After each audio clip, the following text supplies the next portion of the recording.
everybody, and welcome to another episode of Banking Matters. I'm your host, Linsey Hugueley. And I'm Elizabeth Holtrop. And we've got a super special episode today. We are actually all together for our annual company meeting, and we have brought some people from across Compliance Alliance in today to go give their insight on some regulatory hot topics. We are very excited to introduce Jeff Swilley, who heads up our newest branch of services with Tailored Solutions. We have Brett Goodnack from the Compliance Hub team, and we have Kelly Owsley from Virtual Partners. Yes, and so today everyone's going to get to dive into kind of what their niche specialty is, and we're going to start with you, Kelly.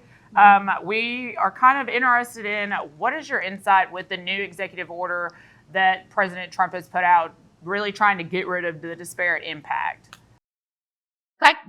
So the executive order came out back in April of this year, and it was titled Restoring Equality of Opportunity and Meritocracy. And so what this was all about was to eliminate the use of disparate impact liability within all government organizations. So that includes financial institutions, that includes HUD, for example. And so that is a reminder, because that concept of disparate impact is sometimes it's gray, and so it's very difficult to understand kind of what that involves. So if you think about it from the perspective of the bank's policies and their practices and what they do, but basically it's where members of the group are treated less favorably when that bank applies what we think of as a neutral policy for the practice, and they apply fully to all credit applicants. But that policy or that practice creates an exclusion or a burden on certain groups based on prohibited bases. And so it kind of dives into some of those elements of Reg B and fair housing. And so an example of disparate treatment or disparate impact is when a bank establishes like a minimum loan amount in their policy. You get $100,000. So from a bank's perspective, they're thinking, well, we don't really want to do mortgages under $100,000 because of the cost associated with that. But with creating that threshold, it may be carving out a portion or a segment of the population that's lower income, which could include like minority groups and things of that nature. And so disparate impact has always been examined in that way. But again, it's kind of a gray area, and it's been left up to a lot of interpretation. We're getting into regulatory standards and then financial institutions. So that's kind of the basis behind this executive order coming out is to try to eliminate that. And so with the elimination, do you have any thoughts on the purpose behind it? Like, what is the goal that they're trying to achieve by eliminating disparate impact? So kind of the rationale behind it was to, it forces race-conscious practices, compelling the regulatory agencies and kind of other governmental organizations to consider demographics specifically over pure. And so, which is what the current administration needs to be constituted. So that's kind of the basis and why this ship has come up, this executive order. And so I know that this starts as an executive order. So what have we seen so far with the regulatory agencies? How are they moving and handling this? So the regulatory agencies have all, of course, accepted it and have started to take action. We saw the very first regulatory agency that took action was the OCC. I believe they were the first. The SCIFPB came out and said, yes, we will, accept it. We'll move on it. I believe the OCC was really the first one to make changes as far as their exam manuals. And so those changes came out in July. So it wasn't too far after the April executive order came out. We then saw just recently the FDIC made changes to their austerity exam manuals. So kind of August, at least 23rd is what we saw. And so we're starting to gradually see disparate impact just completely worked out. They have structured that in their exam manuals. And so we're also hearing from our bankers that in the exams that they have had since the executive order came out, that they're not hearing about disparate impacts at all in the exams. That is not congruent as a topic. So that's kind of where we are with anything those back. So is just the elimination of disparate impact from exams. Is that the only thing that we've kind of seen about how our member banks are handling this, or what else have you seen? Well, we have seen banks go from, yes, we have adjusted our policies and our procedures to ensure, that disparate just no longer apply to those. But we also have had members that have said, look, this is just an executive order at this point. It hasn't been built into regulation. And so until we see it move into a form of regulation, we're not going to strike it out of our policy. We're going to continue to do business as usual, basically. And that's the thing you have to keep in mind is this was one element of fair lending. And so fair lending is still on the table. It is still a huge aspect of bar examinations. It's something we still need to take into consideration. You still have over disparate treatment and still have comparative disparate treatment. So we're going to continue to still have. Absolutely. Thank you, Kelly. Thank you, Kelly. I think this segues really well into what we wanted to ask Jeff about, because Jeff has had the pleasure of diving into one of the impacts of some of these executive orders. And I was hoping, Jeff, you could talk about the SBA orders specifically and how banks are handling some of that. So if you could speak a little bit about what are these SBA orders, what happened, kind of building on what Kelly just talked about, what brought us here. Absolutely. And I agree. I think the intent behind the executive order I'm going to speak to, it's very similar to the issue around disparate impact in that the current administration is trying to remove some subjectivity in some bank decisions. And in general, this executive order tries to remove what they call the reputational risk factor of bank. It ask banks through an executive order, in this case through a directive of the SBA, to review their decisions. And it doesn't really give you a time limit on those decisions, unfortunately, but to look back at your decisions and determine if any of those decisions may have been based on what the customer did, or features of the customer, or the type of business the customer was in, rather than their financial condition or their creditworthiness. And that's where they want to get away from. They don't want that kind of thing in sense of, you don't like this type of customer because they're dealing in firearms or some types of, illegal activities that are illegal in certain states, that sort of thing. So it's a little bit of a push to get back to within only financial creditworthiness state bank. So I wanted to ask you in general how banks are handling this, but also the nuance of how this intersects between a bank's policy. Banks are permitted to have their own lending policy. They're permitted to have their own standards. But of course, this is now asking banks to use objective criteria for these SBA loans. So what are you seeing? And this is all pretty new, but what are you seeing banks doing to kind of balance some of those different considerations between their lending procedures and policies? We see bank laws.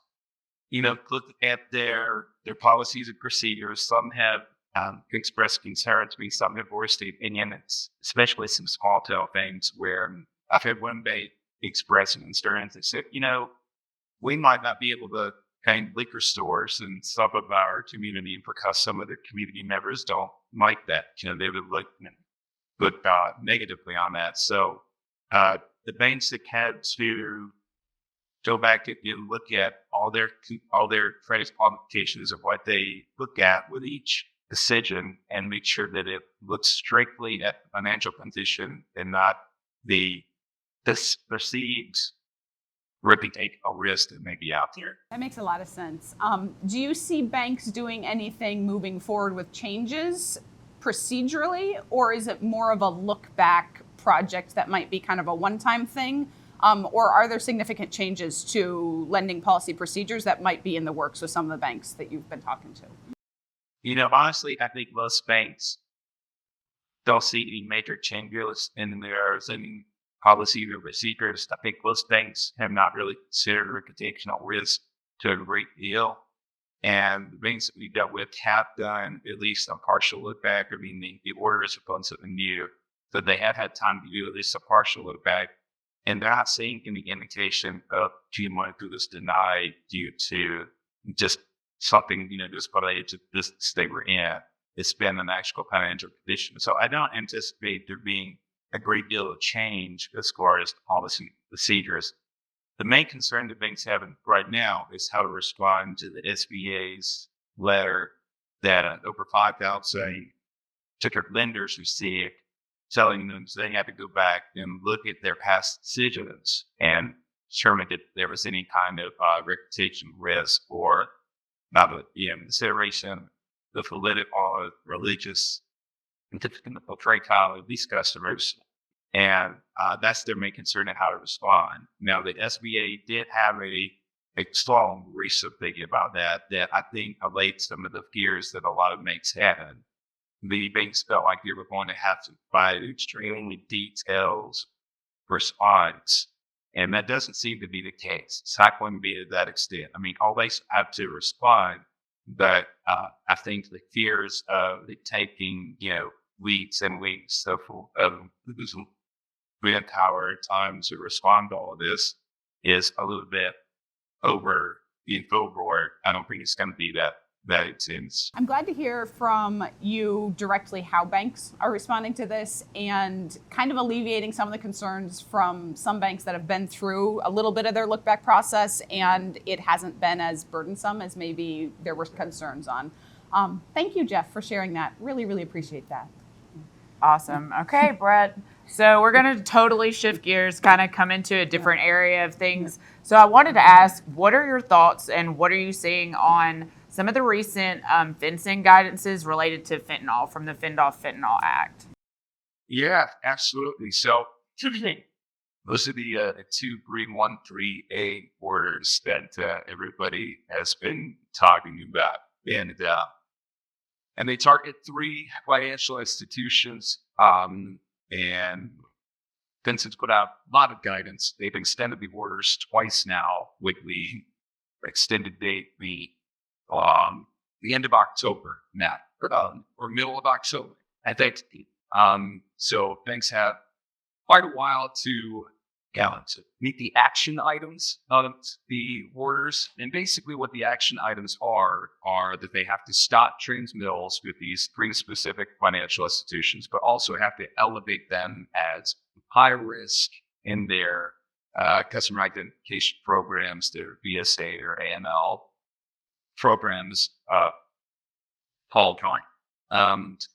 What we get a lot on the hotline is, why is this all of a sudden a big concern? Because 2313A is an order pursuant to 311. 311 is the Treasury's power to do special measure orders.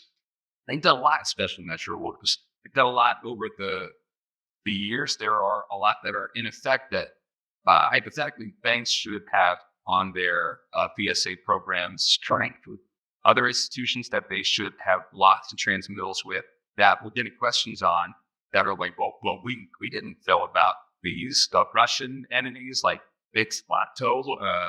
I'm saying that. I should have said it with more gusto.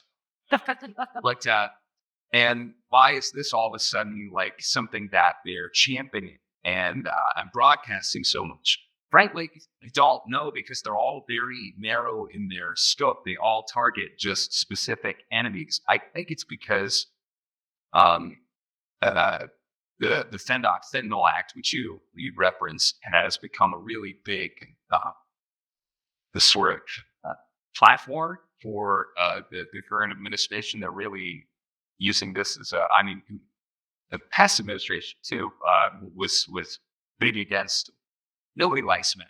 Let's get that message out there now. But it's become a really big piece for the Treasury, and I don't know why all of a sudden it's something that they're focusing on more so than in the past. But that doesn't change history. You still have to have block these other institutions And as so well. at the end of the day, with the guidances that are focused on those three institutions for targeting fentanyl, is the majority of the way that banks need to move forward with this is focusing on making sure that they're not transacting with these banks? Right. Yeah, it's the guidance is actually pretty helpful. Vincent does a lot of things. They do a lot of things, but they do something exceptionally well, and I think they address a lot of their orders with FAQs in a pretty helpful manner. And the ones that they put out with the orders, I think, address them with enough wiggle room where banks can interpret it the way that they best see fit. But the FAQs specifically say don't have to look back and go and plot things in the past. It's forward looking and have to cease transmittals going forward.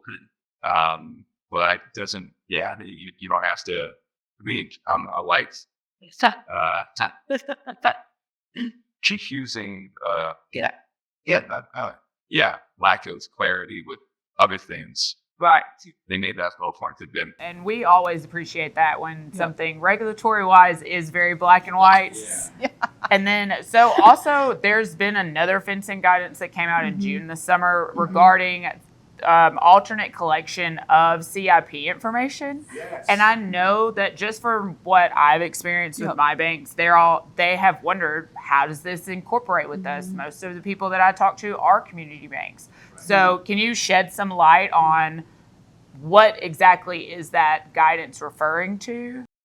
Sure. A lot of people are, I haven't talked to anybody, but I say a lot of people, they say, I don't know if anybody's saying anything, but I'm calling it the tin carve out because it allows banks, community banks specifically, under the jurisdictions of the regulatory agencies who issue the interagency order, to rely on third parties to get under your customer identification program. You are required to get basic identifying information from your customers at one of those pieces of information is their social security number or their tax identification number. And usually you have to get that straight from the customer themselves. But this little carve out lets you get that from a third party. Third parties now, they weren't very specific here, but if you read between the lines, those are going to be like the same kinds of the entities like Bigfoot. Are we allowed to say? I don't want to. I'm not. The same kind of entities that banks rely on to screen for KYC, and so they can use those same companies to not only see if they're a politically exposed person, but they can pull and they can also use credit bureaus and that kind of thing too. And so it saves a lot of time when they can get certain information without having to. They have their pre-made card that they get to the customer and say, "Sign this. Here's your account, ready to go," and there they go. Now, I don't know in practice what else that looks like because I'm out of these community banks, but the people I've talked to, and again, haven't talked to anybody, they seem to like that. The banks like. So I do think that this is going to open up an opportunity for community banks to take on and work with a third party to maybe allow for an easier access for online bank, like opening online accounts and those types of situations. And so I know that this started out as fencing guidance. Have we seen any of the regulatory agencies pick up on this and start incorporating and supporting this? Because that is one area that is always examined and looked at as well. FDIC is picked up on it. As far as I know, they are the open birds. But maybe the OCC also got them too. Yeah, right. And as with any of those kind of things, I mean, eventually the cool kids get on it too, and everybody picks up the pieces. So I think it's only a matter of time till everybody does it. As like with the other the exceptions, we see every agency eventually partake. So I would be going to be surprised if all jumping on the bandwagon too. Absolutely. Well, thank you so much, Brett. Thank you, Jeff. Thank you, Kelly. So excited that we were able to do this together. And for the rest of our listeners, that's Banking Matters.